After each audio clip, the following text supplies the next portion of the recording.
Shout out to our sponsors at IconBet.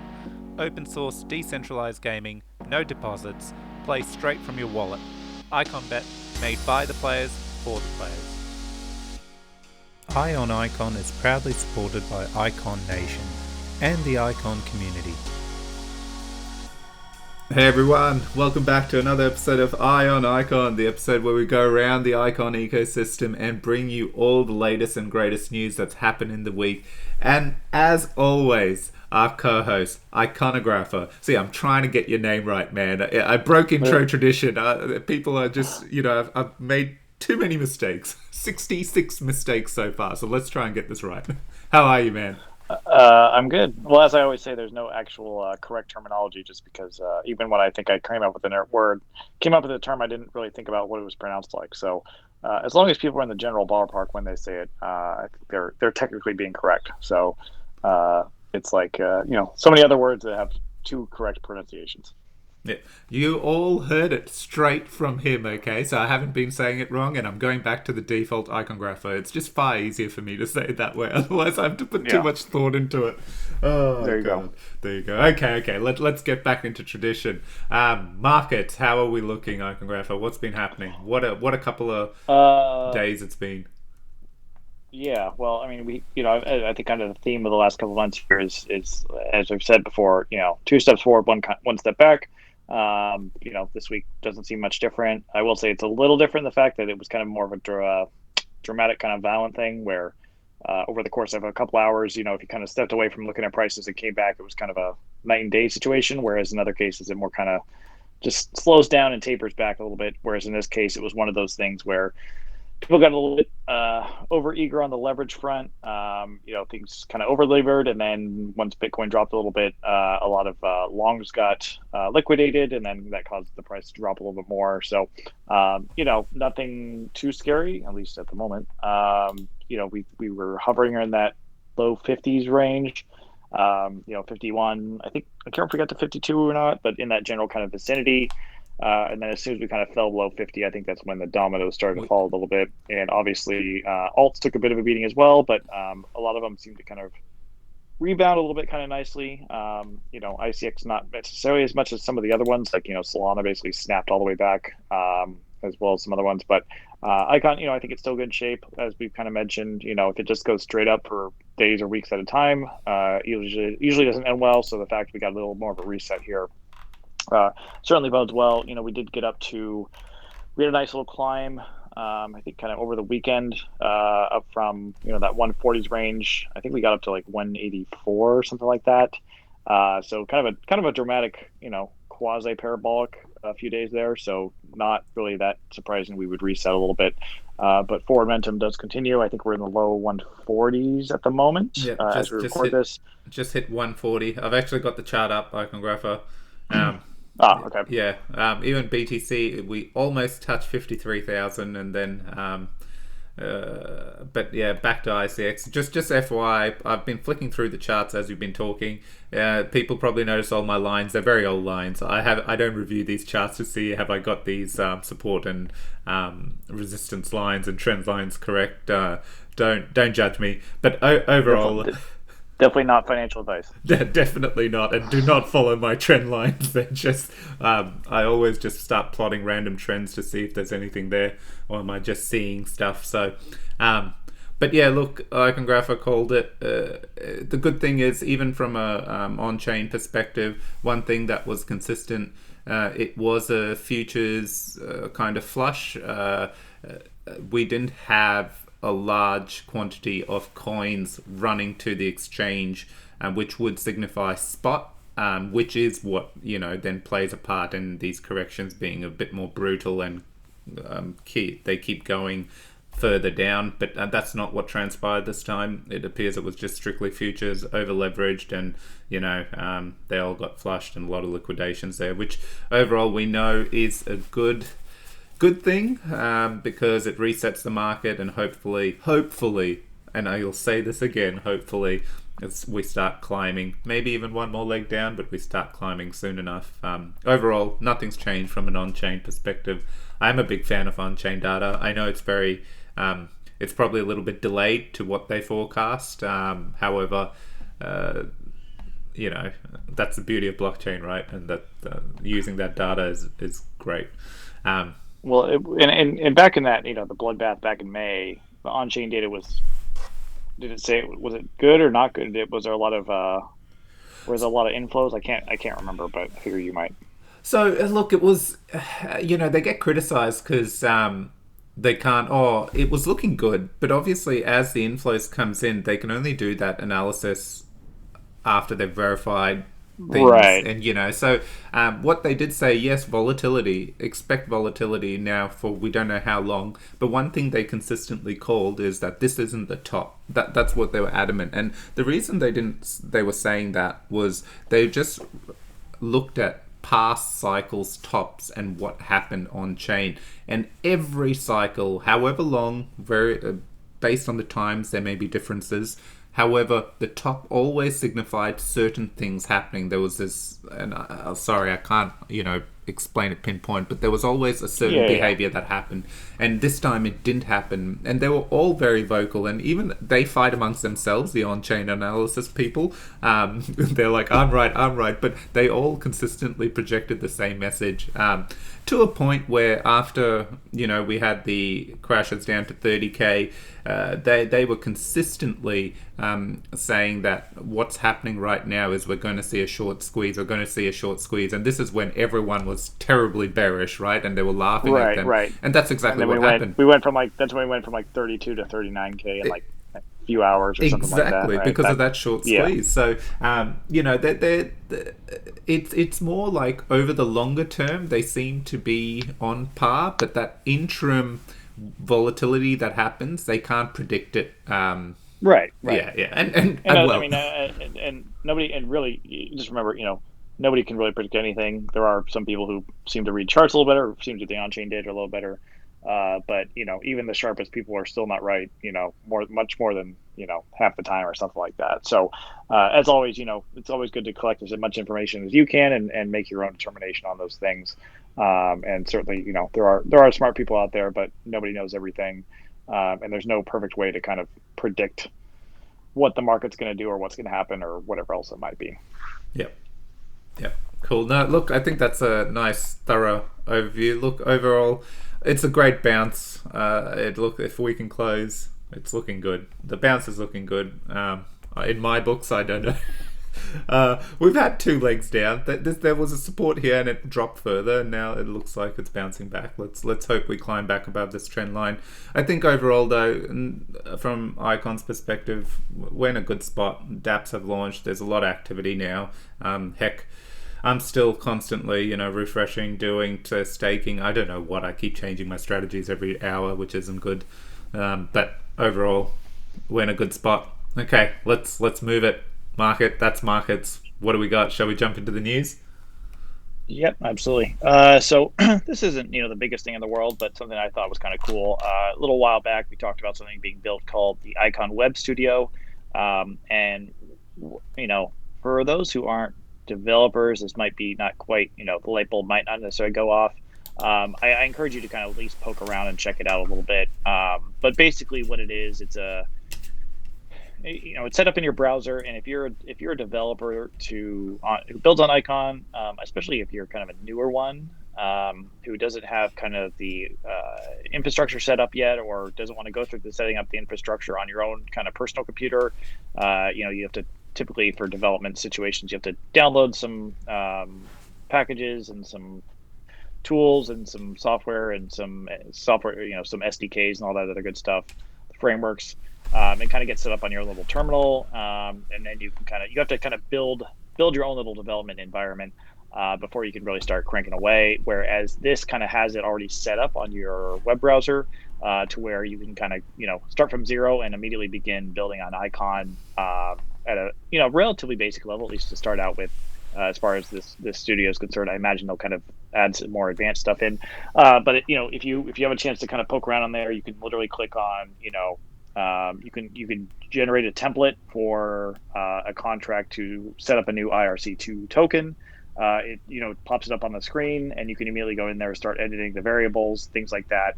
And then from that point, it's really easy to upload that code. Once you finished your code, really easy to upload it to your GitHub with a couple clicks of a button. Also, really easy to deploy the score directly to Icon, either on testnet or mainnet. So it just, it's a development tool that makes things a bit easier. If you don't have any development experience whatsoever, you're probably, it's not going to necessarily make it easy for you. But if you're the type of person who's at the point where they're learning how to develop, they're learning how to develop an icon, I think it's a really good kind of way to get a first step impression of what it is, and it really gets you up and running really quickly and puts you in a position where you can deploy to Icon in a pretty easy and effective way. So if you're in that crowd as far as budding developers or existing developers or whatever, certainly give it a look, check it out. And as we always mention, the more tools we have for developers, it's always better. This one isn't necessarily game changing, but you add up all these little things here and there, and it makes things more and more enticing. That's for sure. Yeah, look, this is great, and obviously now I shouldn't say this wrong, but the scores and stuff are in Python. Now we know with Icon 2.0, after a period of time, that will be phased out and it will be in Java. And someone asked this question, and the team actually responded that yes, soon we will update and it will reflect that as well. So, look, I don't think. If you haven't realized it yet, you will start to notice there is an ongoing trend here that the teams are trying to create tools to make it easier for new people to join the ecosystem. Documentation, all of that is being revamped in the background, especially with Icon 2.0 coming. This was a point of focus, and I know from looking into the dev chats and just speaking to some of the Icon devs in the team, they have highlighted that this is a point of focus.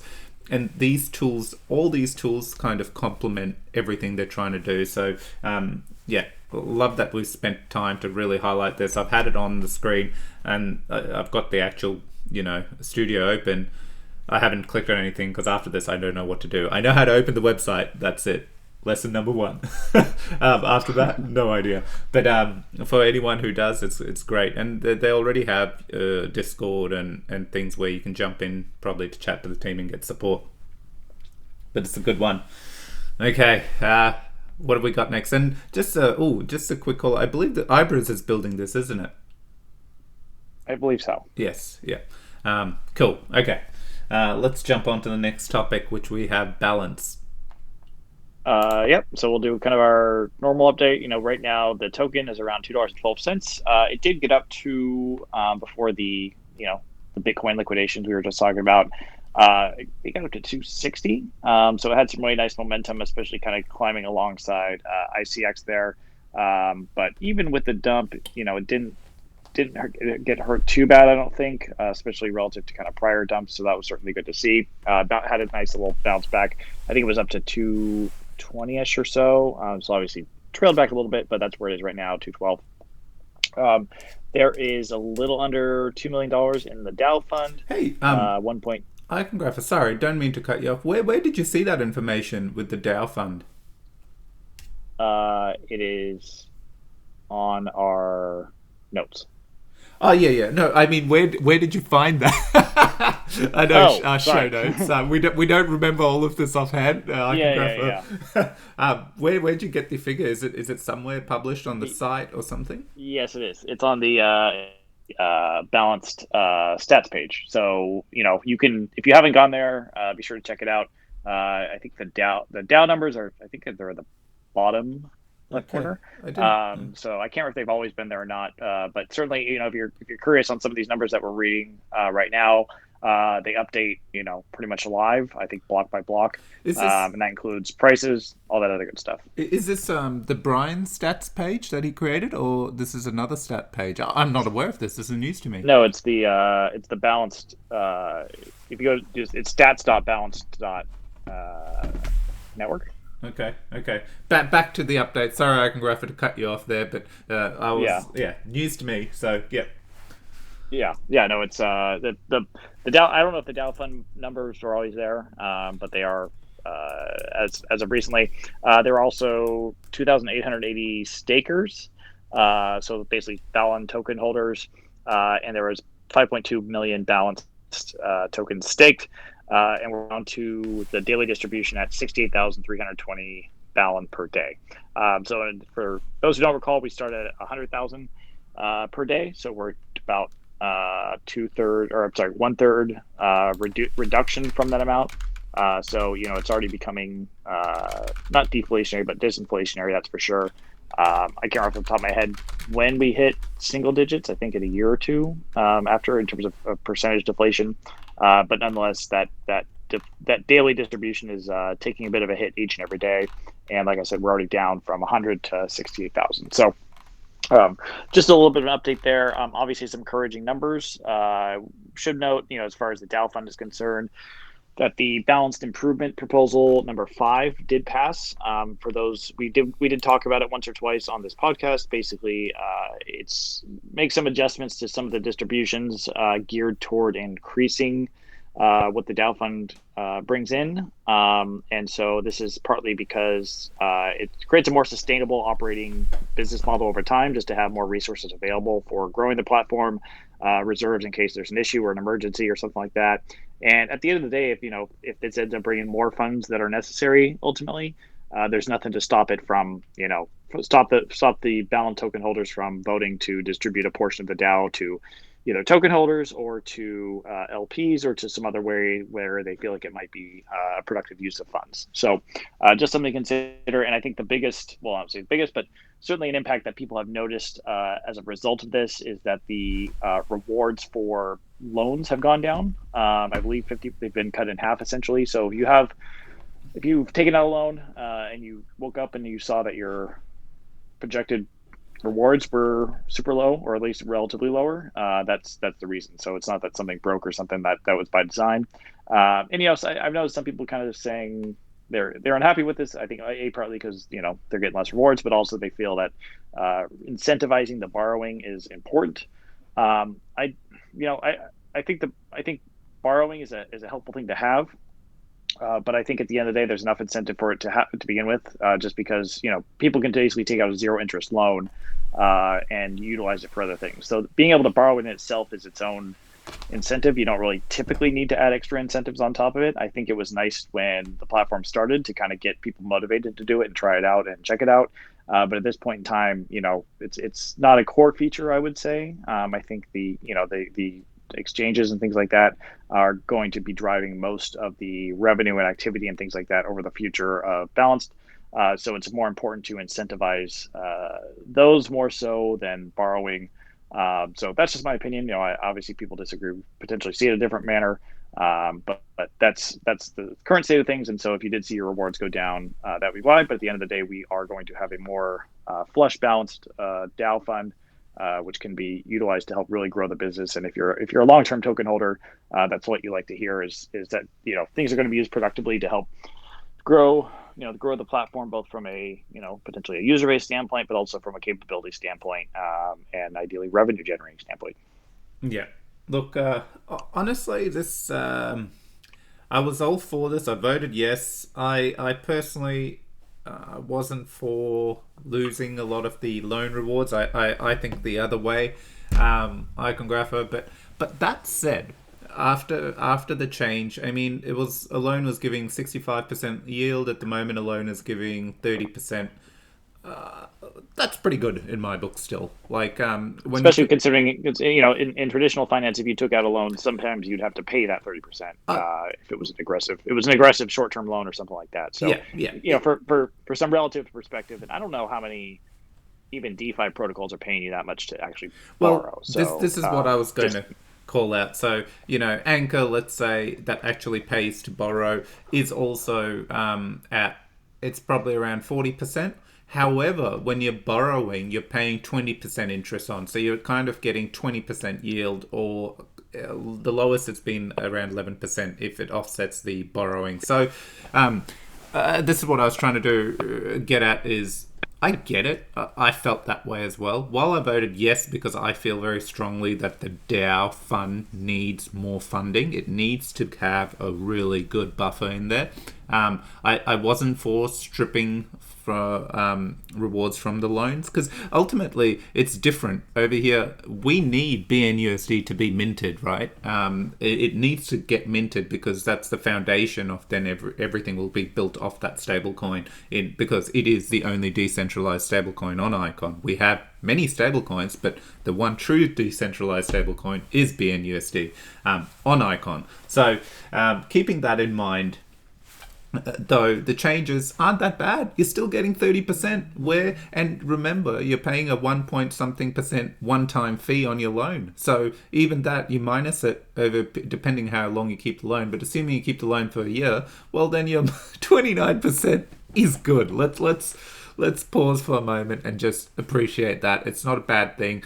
The changes after that, well, we've got more incentives for stablecoin pair. I actually saw Scott tweet now, if you put BNUSD. So to be very clear, at the moment you mint BNUSD and there's no official use for it, apart from buying a little bit on balance, and now there's exchange support, which is great. But when I say use, there's no way of earning further interest on it. Not anymore. You can actually move BNUSD into USDC, and at the moment, thanks to the reallocation of the balance rewards, you're earning 40% on that, including fees that you would generate from based on the size of the pool, etc. And on top of it, the other side of it, if you're staking balance, you're earning fees thanks to that as well. So all of a sudden, BNUSD has actually gotten more lucrative than before, because the rewards have been moved across into areas that matter and supports the ecosystem further. So sorry, rant there, but Icongraph, overall, I was trying to paint this, I had a different view, but the team's general direction around this proposal is correct. This way they've shored up the DAO fund, and overall 30% is still a good deal for taking a loan. Yeah, and whatever, it certainly isn't the final word too. If it decides that we overdid it in one direction, we deprived this category of rewards now.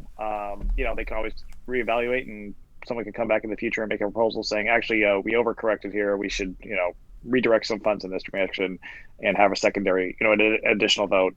That's the nice part about this decentralized governance is nothing's ever set in stone necessarily.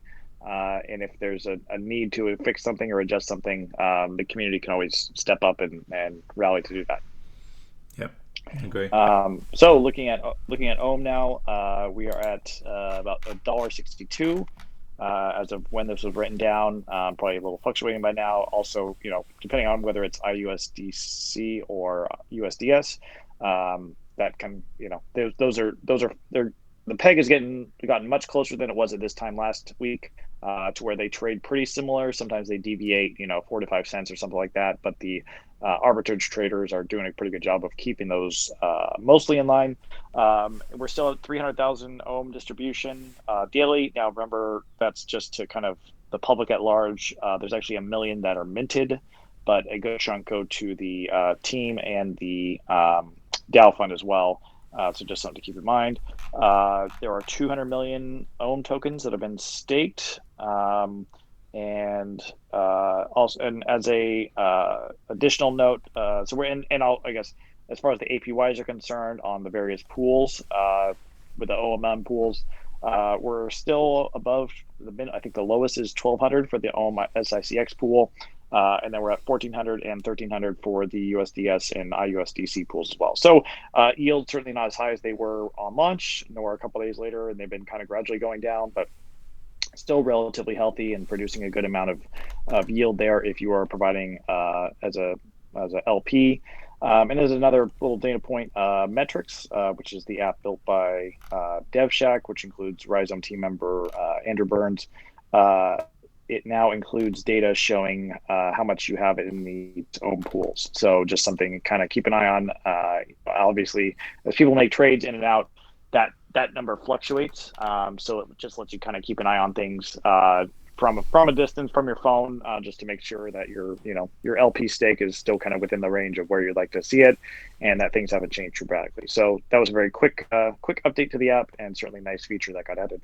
Yeah, I agree. The guys are constantly in the background trying to update and keep. This is one of the challenges, isn't it? When you've got an app like that, as soon as dApps start to get released, they have to do a lot of work in the back end to make sure support is added, and you don't see this in terms of CPS funding and things like that. So kudos to the guys just stepping up and getting that stuff added so quickly. On the site here, I actually released a Medium article, and 2 weeks after launch, and you can see that they're talking through marketing efforts, the on press releases. They were on Yahoo Finance, Financial Post, and tech startups. And one thing they call out that Ohm is a DAO, just like Balance, so anyone can actually try and publish articles around it. So, if you are someone who has been using it and are a writer and enjoy writing about this stuff, well then, yeah, you can actually get on there and just start writing about it. And jump in Discord. Doki and the guys are there constantly asking questions, answering community questions. Yeah, that's great to hear.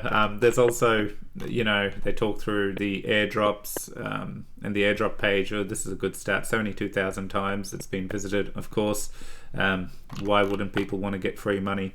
So overall, it's another successful launch. So that's 2 successful.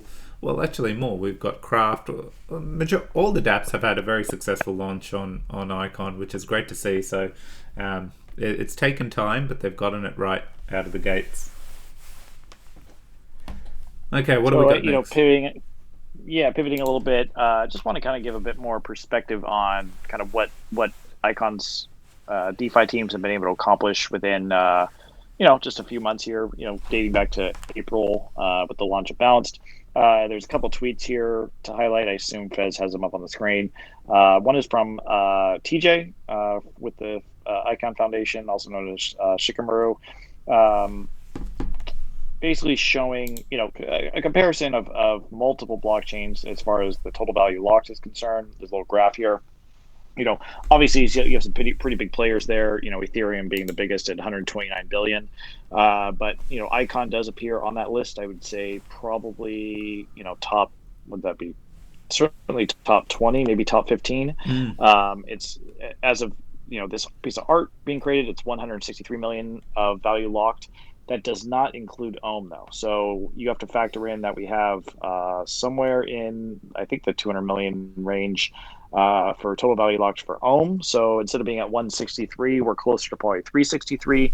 So that bumps us up a few notches there. So, we're certainly up there with some pretty significant forms, especially when it comes to those that are kind of seen as more kind of top tier projects. Phantom's probably a little over $1 billion. They're high up there, so that's one of the more well known ones. And obviously, like I said, you have kind of some of the bigger hitters up there.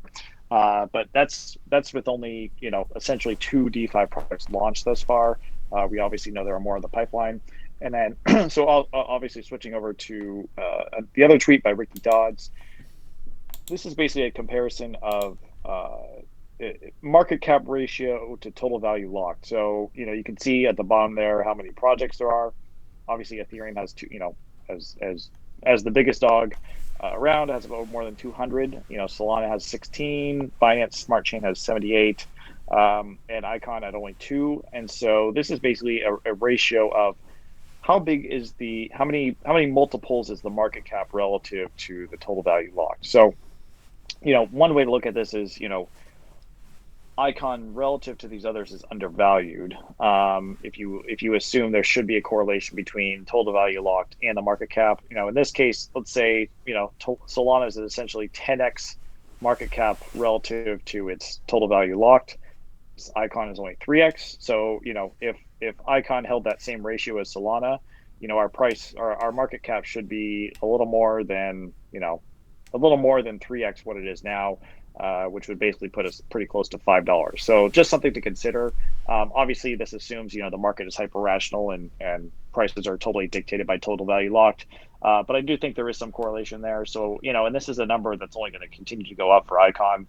We've only got 2 projects now, and that also doesn't include all the BTP connections that'll be opening up relatively soon that will allow a lot more capital to flow in.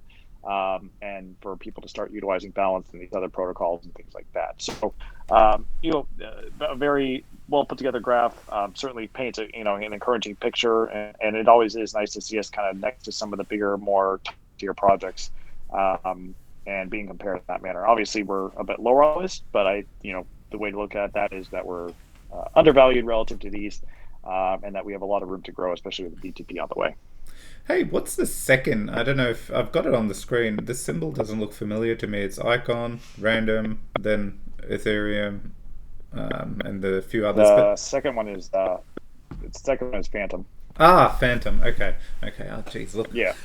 Okay. Well, one thing, Icongrapher, thank you for that, because I know before the call I actually asked you to explain this to me. It didn't quite sink in what Ricky had tweeted, but I will comment on this. I have, as I do with crypto setups, I take the time to kind of explore some other ecosystems and do some intro tutorials to them. And I did one for Solana recently. It's just been on my list and I wanted to explore it. But one thing apart from Ethereum and say Binance Smart Chain, where there's a lot of copy and pasting going on, even Solana, like a lot of the dApps there, they're very... everything it's very basic from a UI perspective. Even when I go onto it, apart from one of the NFT stores, which was quite nice, a lot of the other stuff, some of the yield aggregators, the pooling and stuff like that, it's like early ETH deployment days, early DeFi days, that just deploying. And I'm not trying to be critical here, but like if that's how new users, I don't see new users going there. I see existing users kind of migrating and who are used to the old style DeFi, kind of going there and taking advantage of those yields and things like that. And then when I reflect on Icon, yes, we don't have quantity, but in what core apps we do have, the quality is just miles ahead. And yeah, I know, hosting Iron Icon, being an Iconist, I'm biased, but even if I were to just put that to the side, I actually I always have this realization as I go to explore the other ecosystems, they're just not at the same level from a user perspective. So and it comes back to, even as Iconists, most of the Iconists are new to DeFi who are exploring it. And we got the Rolls Royce of this stuff. Like, it is so easy. And it is challenging. If you jumped on some of the sites I was trying to interact with on Solana, even I was like, you know what? It's just too much time and effort to look into and figure out what all this stuff is, even though the concepts are the same. I thought just make that call out. So look, again, not financial advice. There's lots of things at play here, but one thing we have had a lot of success in is the community banding together and utilizing our DeFi apps, which is reflected in the TVL locked. So, I'm with the Icongraph. I really feel and I'm really fingers crossed the team nails this BTP UI where it sticks to the Icon ethos of simplicity. So even Orbit Bridge, it's quite simple, but if our BTP implementation can kind of reduce 2 steps and simplify that further, I'm kind of excited. I've been doubling down, not financial advice. And I thought someone, I can't remember who it was, posted basically an update on kind of how much percentage of the network was staked right now, and I think they mentioned it was getting close to 70%. Hopefully, I have that number right. I don't know if you're able to check really quick, Fez. But basically, either way, whatever the absolute number is, it's been going up a good amount, and I think that's a good explanation for that would be the amount of ICX that's flowing into SICX, because people I think who might not have been staking, maybe their Icon was just sitting there. All of a sudden, these DeFi products came up, and they said, "Oh wow, I forgot I had Icon," and now they stuck it in SICX. So we've seen a pretty nice little uptick as far as staked Icon is concerned. And the theory always behind that is that the more that's staked, the less likely it is to get randomly sold on the open market or whatever. Obviously, you could still sell SICX, But I think it just kind of goes to show how much participation there really is, and how much, there's a good chunk of value as far as the total Icon market cap that's being locked up right now, in DeFi. Basically a third of the market cap is currently locked up and being utilized in one way or another. So that's certainly cool to see. And as we know, there's a good half of that or something like that is, essentially locked up for other reasons, whether it's being utilized for exchanges or by the foundation or whatever else it is. So the amount of ICX kind of floating around there right now is probably, at the lowest it's ever been, even if you account for the increase of supply over the last few years. So that's certainly a nice thing to say. And I think also, too, circling back to your point on the lack of things being as intuitive on some of these other things, as far as they kind of looking like basic Ethereum things. I think, we're at a bit of a disadvantage in that we're written in Java, right? So it's harder to, kind of, this is why ICE is being created, is make it easier to kind of to take existing projects, port them over, and then kind of build on top of them or iterate on them or whatever it might be. But the upside of having to basically start kind of from scratch, which is kind of what we're doing with all these Java apps, is that you're starting from scratch, right? So you really have to be thoughtful and craft something kind of with the end product in mind. And obviously, it helps having really savvy UI UX teams like Parrot 9 and Stakey and others like that, kind of working on these things. And so, it's obviously, there's the downside of that it takes longer and it's harder to do, but there's the upside of you're starting kind of from a space of clarity, from a blank slate. And I think having to kind of be thoughtful about it makes it easier to build a product that people really want to use, rather than just, kind of taking essentially a fork of an existing project, slapping some different labels on it maybe, or putting a different branding on it. It kind of, it forces a bit of laziness to a certain extent, as far as that's concerned. And then this isn't to, cast a wide blanket on everything that's not built on Icon, of course, but that would be kind of just my sense of what might be the case. Obviously, we also only have, our current sample sizes too. So we, and I think we got, probably out of the gate, we got really 2 premier projects. So who knows down the line, if more and more builders come, if that maybe the overall quality starts to drop off, but I don't sense that will happen. Yeah, look, agree, and this is where you can start to see, or as you called out, those decisions. If we can, pivot. And ICE enables building a bit quicker, but we can then still keep focusing on that UI perspective. We're on to big things. I guess this leads perfectly into the next bit of news, where Parrot 9, look, honestly, they've been teasing us for so long about this other project. They've even dropped hints that apparently there's a site out there. I've scrolled through the internet. I can't find anything. I found a lot of other sites, random sites, but nothing that they keep hinting about. And I actually have it up here. They did a great tease, bridge, balance, ohm, and then kind of a mix between the colors. You can see a few comments. I can see Steve's tried to decipher it. We definitely know it's not equality. I can confirm as well, I don't believe it's Optimus either, because, and the reason why I know this is I asked the equality team directly. In fact, I asked Parrot 9 directly, is it equality? They said no. And I know when Danielle jumped on one of our community chats, she said it's not Optimus. So those are ruled out. The real estate platform, that's an interesting one.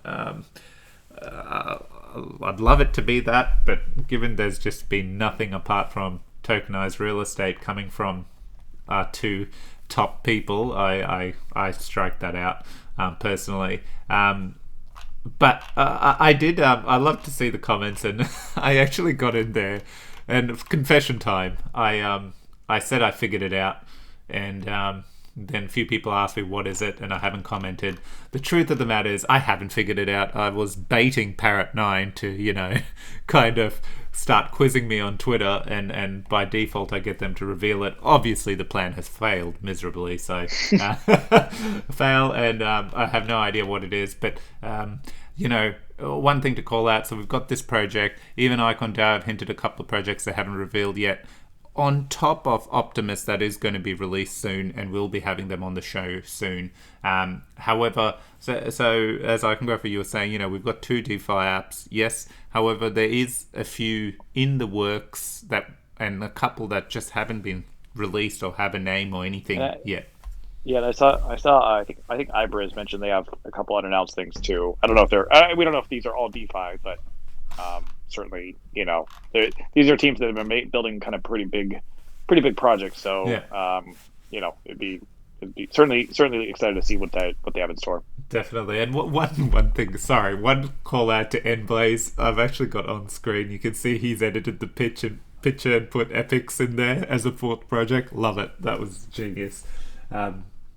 Cool. Okay, so not that Epics doesn't really need any UI work. So if that was the case, I'd almost be a little disappointed because it would be kind of a duplicative effort. But nonetheless, a nice little meme there. Yeah, definitely.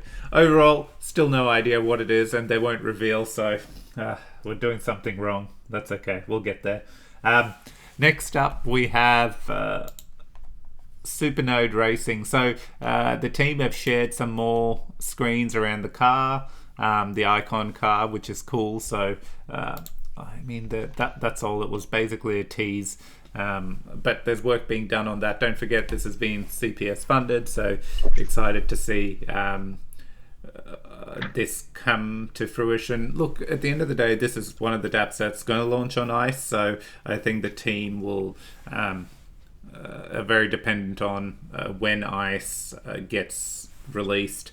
And just FYI, on ICE, like, a lot of the Icon teams are working on that project to get it set up, the actual chain. So I know in conversations, there's so many teams involved in this, and I'm talking like PREP teams, the foundation, everyone. So this is not, I don't know why I'm saying this, but I actually liked finding this out where it's not the foundation just gone and working with Icon Loop and they're pushing out this side chain that's compatible.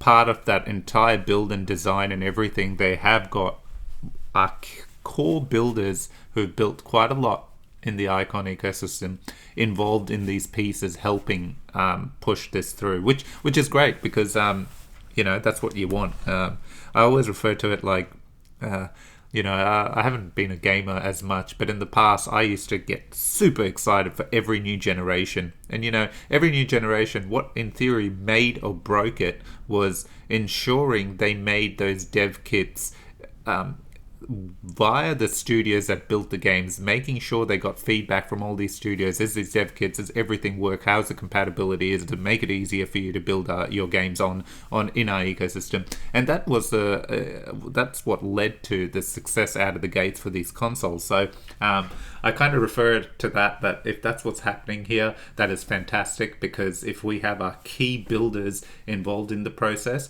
we're going to see them start to ship products far quicker because they know right from the design phase how everything's being built.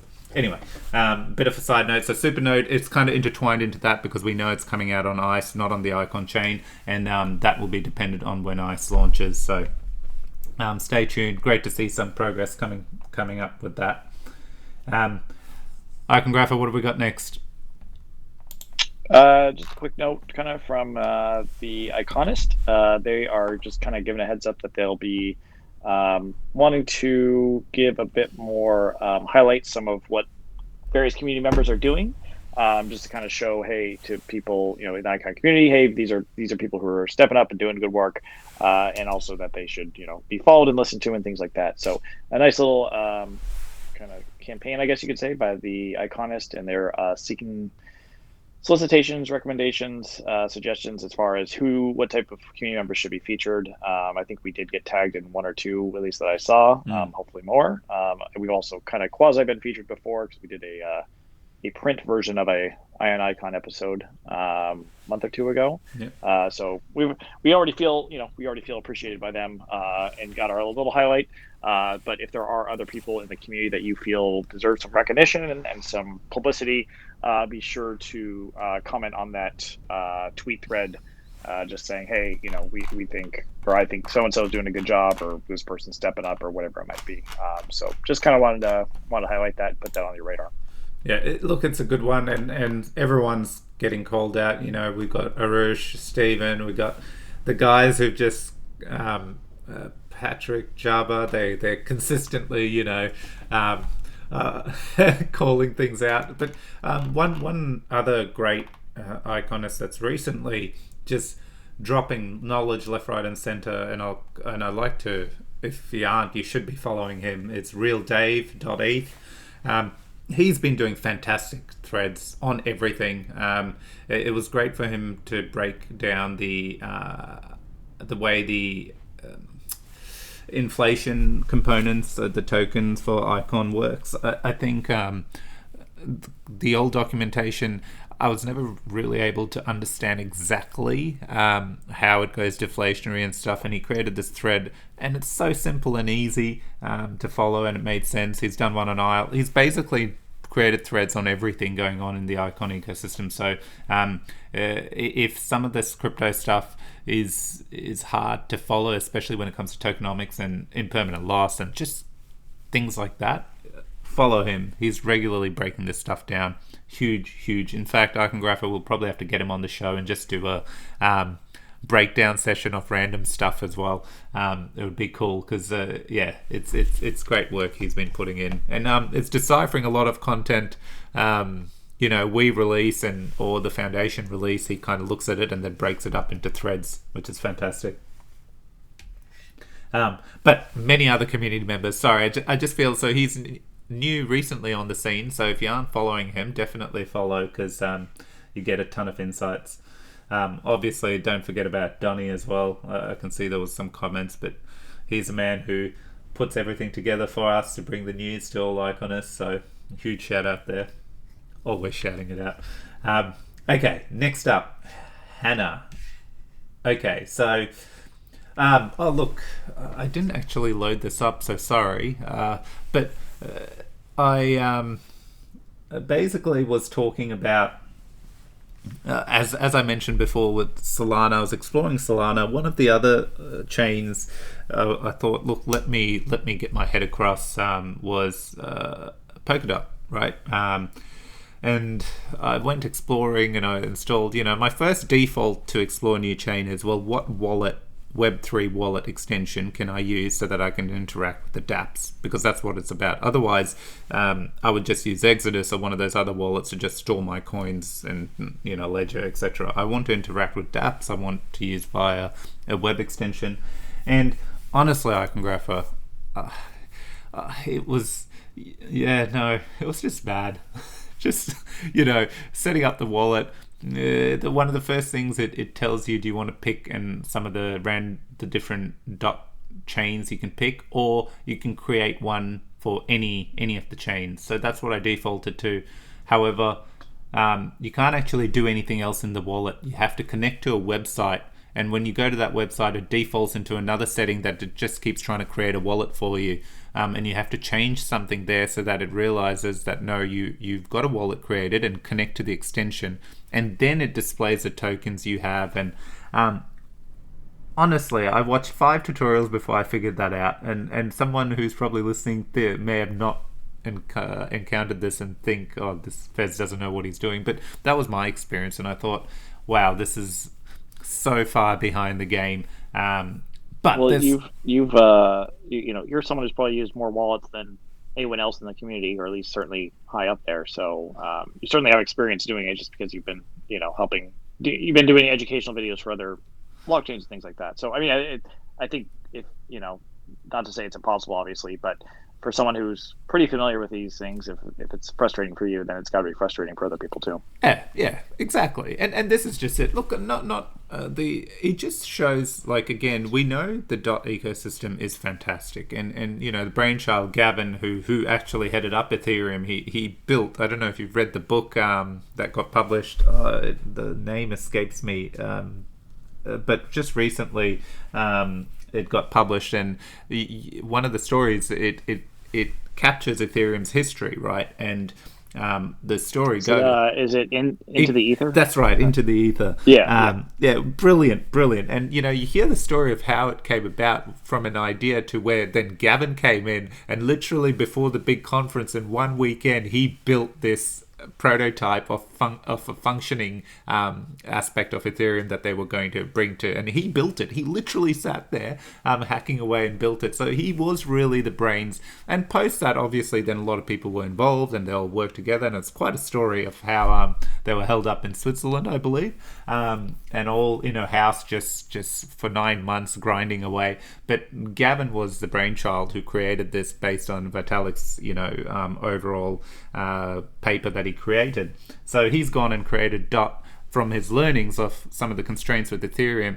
But overall, I think he kind of envisioned it's all working together, right? But you can clearly see, again, all the tech heads have gone and built this, and they've built this awesome piece. But one thing that's missing is, well, I don't know, personally, the onboarding process for me was very jarring, and the wallets, and they're just not up to scratch, which comes back to Icon. Well, after my tweet asking, just seeing if I got response, have I got this all wrong? Have I done the setup so wrong? Why is it so cumbersome?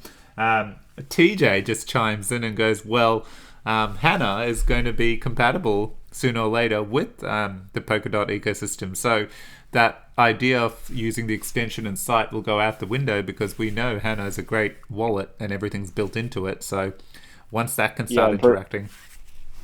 For those of you who I was a long time Iconix user until probably a couple weeks ago, when I was using something, and I basically realized I had to use Hana because Iconix wasn't quite cutting it or something like that. And I needed to access something through Ledger, and it wasn't letting. So anyway, I ended up downloading Hana. Immediately fell in love with it. I love how easy it is to just utilize it. B, you can run your ledger through it essentially. So it's a browser, but you can it locks, opens up your ledger, and you have to verify stuff on the ledger itself. So it's still totally secure.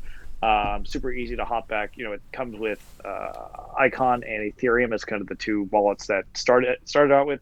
Super easy to hop back and forth between the two of them. So I could see an evolution over time where as chains are added that to BTP, that Reliant node builds them into the Hana wallet. So that way say when BTP launches and we have we have Polkadot, we have Near, we have Binance Smart Chain, and potentially others that basically, ideally they're all integrated with Hana, super easy to hop between them. And I don't know if it exactly works this way, but if there's a way for them to, in the future, even build, include essentially the BTP interface by, utilizing those smart contracts to where, all in one place you could say, hey, I want to move my ICX from, this to this chain, click, okay, good. And then, you click on Hana Wallet saying, okay, now I want to look at, BSC, and, your ICX is basically already on the BSC wallet and able to use it. I think that'd be really, a way to totally maximize all the interchain connectivity and make things really easy for everyone to just literally just do from one little browser extension. So again, I'm not a developer, so I don't know if it's 100% possible, but I think that's something that seems feasible to me. And if they were able to make that happen, obviously putting a large order on their plate, because I imagine implementing these wallets for each individual chain is no easy task. But I'm just thinking about that, how cool and easy that would be to just like hop in between all those different things, as opposed to having 6 different browser extensions and all the other stuff. So yeah. Certainly optimistic for the future of Hana. I think just by TJ's hint, like the reason why it would be Iconographer just thinking out loud is once ICE launches, right? Because essentially ICE is kind of capturing everything, right? All of the dot technology, Ethereum. So and Hana will have to work with ICE, and de facto, right, just like MetaMask, how essentially if it's similar now, you can just add the various Matic, Binance Smart Chain layer thing to MetaMask. I feel that's essentially what will happen with Hana. And again, as Iconographer mentioned, like we're not devs, we're just like trying to connect dots, but that's in our brains, that's how the dots are connecting, and it makes the most logical sense. So but it's great. So there's another asset that Iconex is being phased out. And one other call out, honestly, Iconographer, you're so right. Like when using DeFi on Icon, if you're using Hana, it's just a breeze. Like, I like it because you just literally kind of get some of the liquidity transactions in the same block because you can do it quick enough and authorize it, and bam, it's done in the one transaction almost. But you don't have to keep putting in your password and things like that, so it makes that experience far smoother.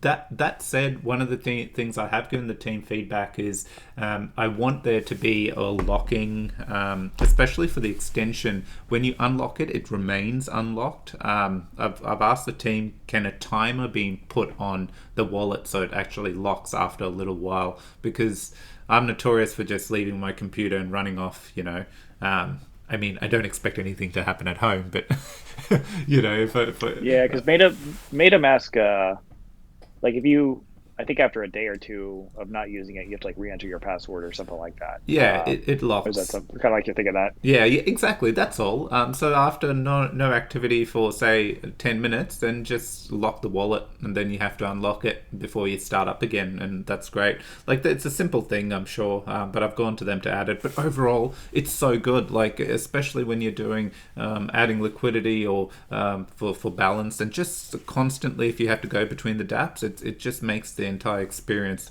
quick, very quick.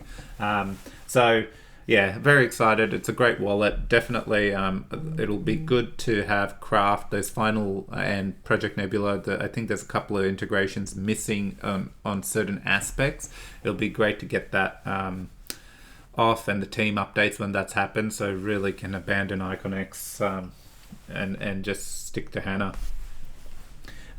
Okay, cool. I think that's good. The last thing I wanted to quickly mention, so Digital Dave, he put out this breakdown about what CPS is, and what was great to see is he broke it down so well. TJ looked at it, gave him a plug, and then thought, you know what, I want to add a bit more to this thread because based on the initial updates and everything that exists of CPS, TJ and Ibra's team have been working hard in the background to make revisions to streamline it, and TJ had a bit of an update. So one of the first things we see is they call out that they're going to look to basically have 200,000 in BNUSD. So essentially whatever's going to CPS would get converted, ICX would get converted to BNUSD, up to $200,000. So 200,000 will be held in stable coins, and then it will accumulate to 200,000 ICX.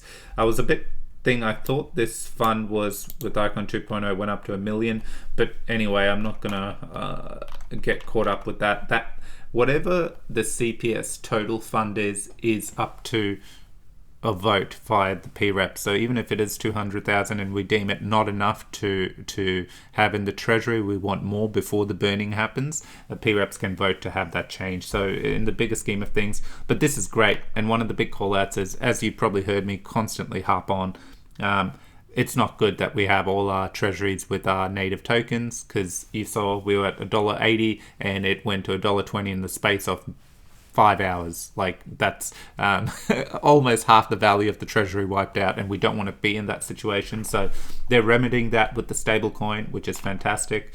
And Icongraph, if I'm talking too much, please step in. Go for it. Cool. One of the other aspects, so the CPS currently, the proposals, when you put it through, that's why you see a lot of projects that I say they're 6 months, because that's all the proposal allows you to do. So they're changing that to 1 year, because we know some projects are big and can take a year to get done, especially starting from scratch. The other part of it was, PREPs have to register and they pay a bit of a deposit to be to vote on the CPS proposals, especially if the funds get allocated and things like that. Now, there are penalties at play here if they don't vote on every period. However, in the past, it was a blanket solution, I believe, of 1,500 or 2,500.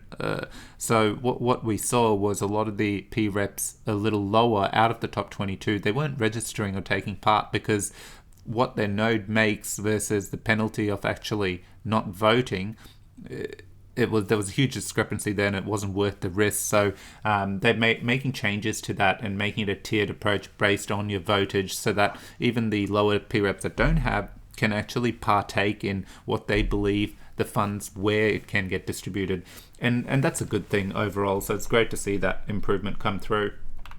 The other one is the voting change. So this is a good one. I like this. Currently, PREPs go in and vote now, and it's happened to be on different things. They go in and vote yes or no. They may accidentally vote no, or something comes to light and they can't change it post that. So now they're actually making it changes so that PREPs can go and change if they have accidentally voted on the wrong, incorrectly. So that's a nice little change. And then finally, we see that again, rounding back to the web studio and things. You can see over here they're working through proper documentation for CPS being held, with videos and things like that being created to enable people who want to build to understand when they come to CPS, especially if they're from another ecosystem. Oh, this is what I need to do. Great. Let me watch this videos, go to the dev portal. This is all the references and start acting on it. So it's great to see. It's a nice little thread over here that I have on the screen, and I've had it on long enough. So these are some big little changes, but big things, especially the stablecoin treasury. It's great to see. So this will keep evolving, and I keep coming back to this. Remember, when we moved to Icon 2.0, that treasury, I think, like at the moment it's monthly, but I think once we move to Icon 2.0, because the tokenomics are fundamentally changing, so inflation will automatically go into this CPS fund. So what we'll see is every day that number is going up. I'm fairly sure this is the case now. Don't quote me, but we'll see. But this is how it's being designed. At the moment, it's only the foundation's rewards that gets shipped every month into CPS, but Icon 2.0 will remedy that, and inflation will actually flow into that rather than going to PREPs directly as rewards. So and voters, etc. So great thread. Great changes, CPS. Very excited about this, and hopefully the stablecoin will help projects kind of go, yep, I need this much money to finish it. They don't have to go, I need 80,000 ICX based on this price, and then resubmit and request if ICX drops, or get more funding if ICX moons. So it's a great change. That's all I had, Iconographer. Is there any other call-outs? No, I think that pretty much does it. I will really quickly say we did get the initial look at the proposal for IISS 3.0, Yes. 3.1, which we've been waiting for. I haven't had a chance to kind of break it down and really kind of look at the numbers to get a really good conclusion from it. So I don't want to spend a whole lot of time or really any time talking about it right now, but I think we'll have a longer conversation on it next week. Yeah, looking forward to that. I actually forgot about that and remembered as we were chatting, but then same thing. Look, I glanced at it, know the changes. It's great to see they've finally been published. I have been vocal about this as well. However, I haven't had a chance to review it. So keen, yes, Iconographer, get your insights on what you think, how it's looking. But overall, another news session done. A ton of news. It's great to see a lot of it as infrastructure related as well. And finally, as always, remember, not financial advice. Just because I said I'm doubling down on my bag doesn't mean, Fez is doing it, so I should. Please make sure you are doing your own research and your investments. It's your liability, your risks. We are not giving financial advice. We're just chatting about opportunities and what we're observing in the ecosystem, as always. But that's all. Please remember, share, like, subscribe. Please do that. Make sure you're liking, especially if you've just gone on the platform and watched it. Just hit the like button. It will help get our content out to more people. And as always, we appreciate everyone for tuning in. Take care. Yeah.